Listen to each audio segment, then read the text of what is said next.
Rebecca of Pocketful of Poseys. Today's project is a continuation of last week's project, which was my Regency Open Robe in honor of Bridgerton Season 2 premiering. My original plan was to get this gown finished for the premiere of Bridgerton Season 2, and I was planning on getting my video up at my normal upload time, day and time, which was Saturday at 11 a.m. Central Time. So thank you for being patient with me as I am a day late getting my video up. A day late and several hours. But I am excited to share this process with you. I made a lot of mistakes and I will share those with you as well because we all make mistakes, right?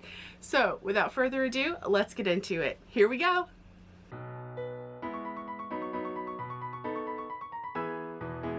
I got my Regency bodice block pattern out again and started thinking about how I wanted to alter the bodice. I'm using a light shirting weight silk shantung.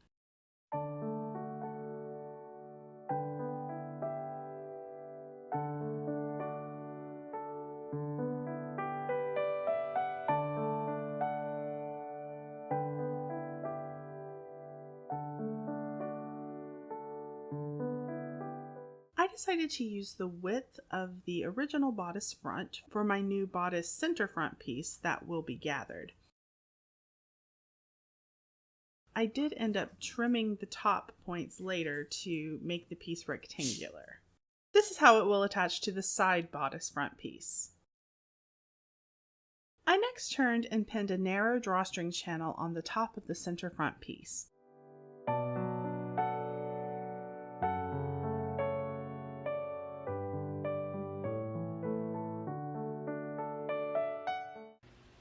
Okay, so I am thinking about the front of the dress now. I cut out a piece to use as the front of the dress, just the bodice front, and now I'm wondering if I should just cut the bodice skirt and bodice front all in one piece.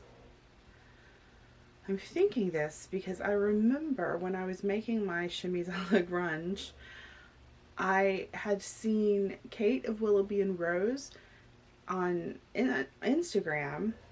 I had seen her grunge dress, and she had the front piece was all one piece.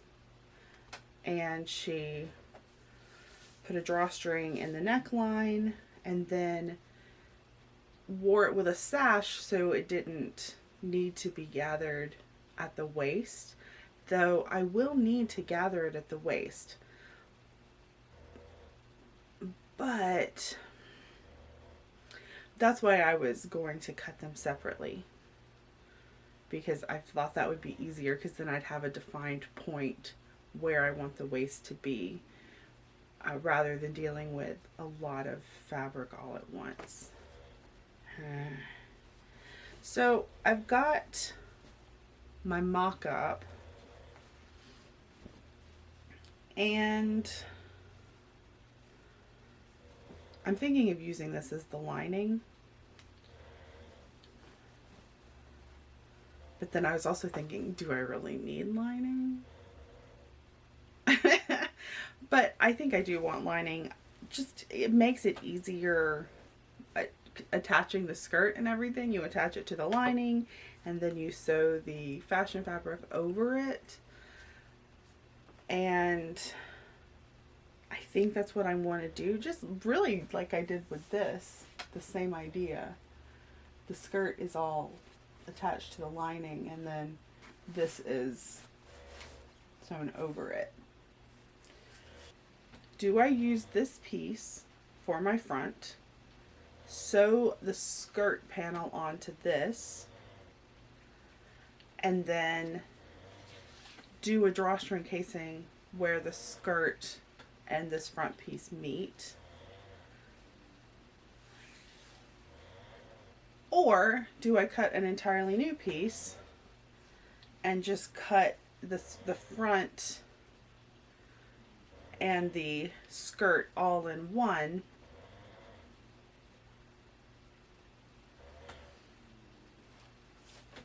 But no, I just answered my own question. I'm not going to do that because then I will have more fabric in the front to gather down.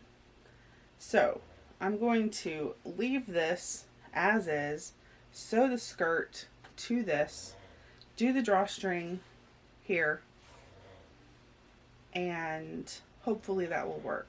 I am a little worried that this needs to be longer. But if this needs to be longer, that is not a big deal because it's a small piece and I do have 8 yards of fabric. So I have enough fabric to get this done. So sorry for all the confusion. I got to work sewing the bodice together.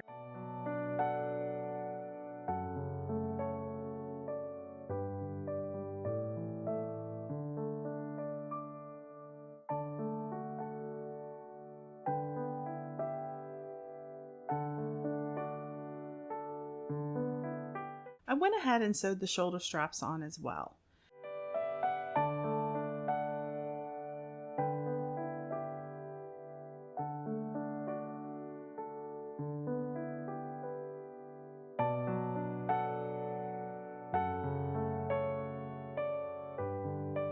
We had some bad weather come through and I had to teach my lessons on Zoom, which required setting my keyboard up in my sewing room, so now it's my sewing table. I turned the lining and fashion fabric towards each other and pinned the neckline edge of the side fronts, shoulders, and back of the bodice.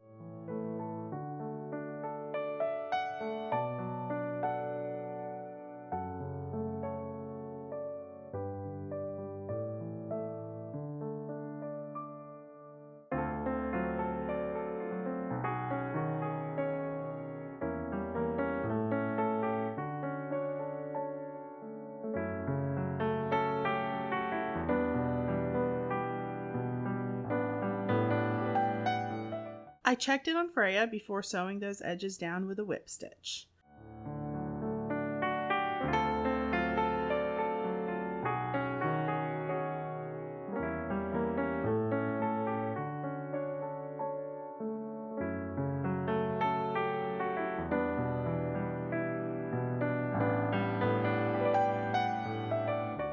My next step was basting the lining and silk at the arm size.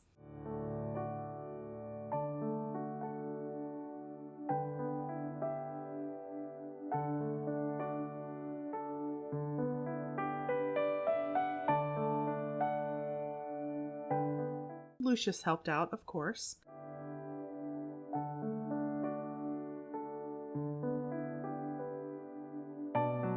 I also folded and basted the bottom edge of the bodice lining up.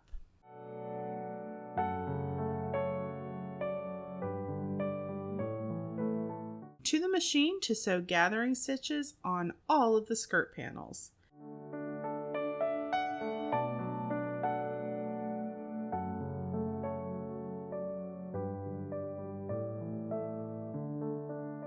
Then I sewed the skirt panels together.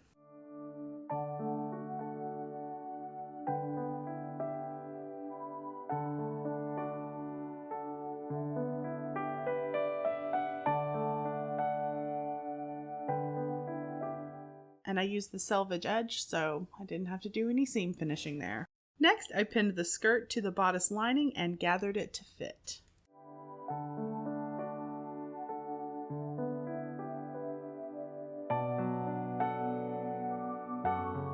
Time to think about the bodice center front and skirt front. I gathered the skirt to fit the bottom of the bodice center front and pinned it in place.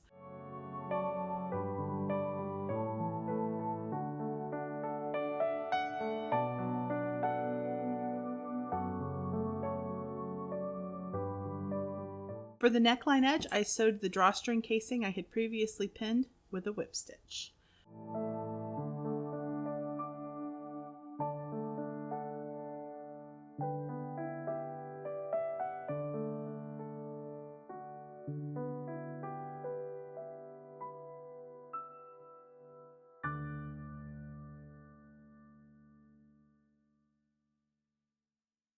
For the drawstring at the center front waistline, I used the seam allowance by sewing the edge closed and zigzagging the raw edge.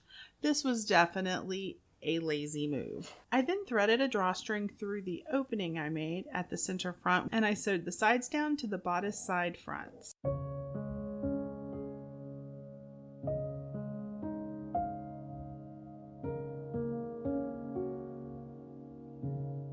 The bodice is looking pretty good.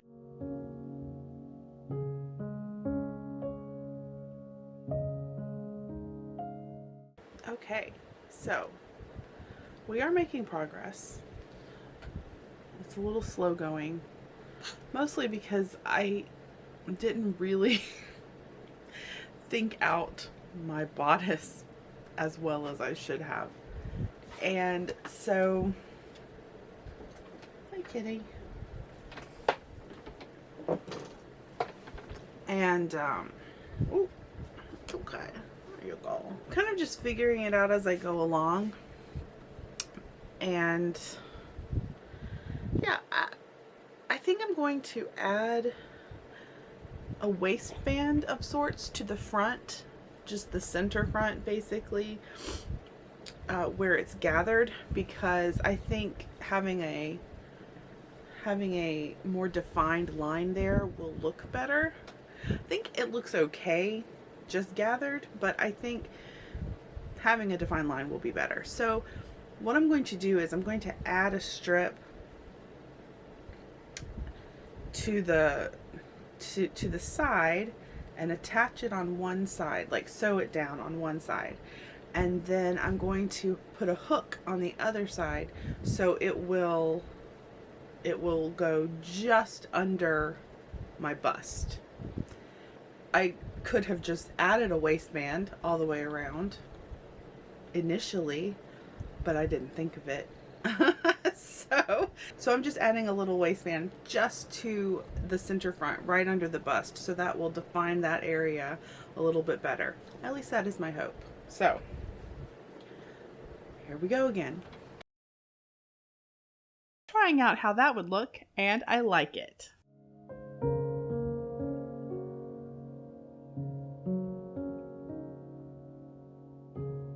I also added some antique buttons on either side of the bodice front for a bit of interest.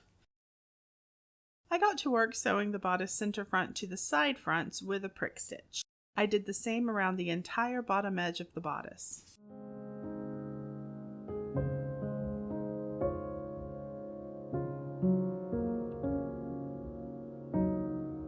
I thought I would alter my sleeve pattern from my chemise a la grunge and make short puffed sleeves. They didn't work out. I would need to go back to the drawing board for puffed sleeves. So, there are times in life where you realize you're not going to get your project finished, and I am having that realization. It's Friday night, and yeah. Video is supposed to be scheduled for 11 a.m. Saturday, and it's not done. So it is what it is. I was trying to do puff sleeves, but I again didn't plan. So they didn't work out. So now I have cut out just a regular sleeve, just the regular late 18th century two-piece sleeve. And yeah, that's what I'm gonna do. So I'm gonna get these sewn together, and then I'm probably gonna go to bed, and I have to work tomorrow on Saturday from 1 to 8, something like that. So yeah, this probably won't be out till Sunday, so it is what it is. And yeah, there we go. I sewed a narrow hem on the sleeves.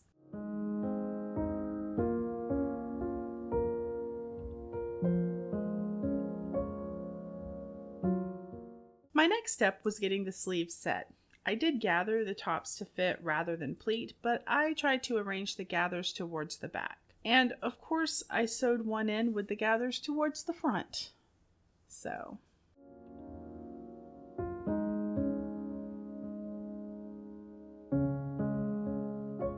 once the sleeves were in, it was time for the finishing touch of the belt. I sewed one side down and attached a bar to the opposite side, then a hook to the free end of the belt. And then my new silk Regency gown was finished.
So a few final thoughts on this project. The mistakes that I made could have been prevented if I had not been rushing to try to get this finished. And I know there's really no reason for me to rush. My deadlines are set by me for myself. I could change my deadlines and I just feel guilty doing it. And I know that that's silly and I shouldn't feel guilty. But so the biggest issue are the sleeves. They're just set in wrong. They're a little too small and I'm not quite sure why, because I used the same pattern that I used for my chemise a la grunge for the sleeves. And thinking back, maybe did I forget to add seam allowance for this? That's entirely possible. I think I forgot to add the seam allowance because I didn't include it in the pattern. So there you go. So I have enough fabric to remake the sleeves and reset the sleeves, and then I think I will be happier with this dress. For some reason, the bodice, the bottom of the bodice is uneven. That's another thing. I'm not sure exactly how I did that, but I'm going to take a closer look at that and see if I can get that straightened out without having to take the skirt off. I think I'm gonna have to take the skirt off, but again, it's not that big of a deal. It's just frustrating because I shouldn't have been rushing as much as I was, and that's on me. So do any of you have plans for making Regency gowns? And if so, what type of gown are you planning on making? Please let me know down in the comments. I really enjoy reading your comments and I really appreciate them. So thank you so much for them. Let me know down below if you are enjoying this season of Bridgerton so far. I haven't watched it yet, so please no spoilers. Thank you so much for watching. I really appreciate you spending your time with me. If you enjoyed this video, give it a like, subscribe if you haven't, and if you'd like to be notified whenever I upload, you can hit that little bell icon. If you'd like to support the channel further, I have a Ko-fi account and that is linked down below. I will see you again on our next sewing adventure. Bye!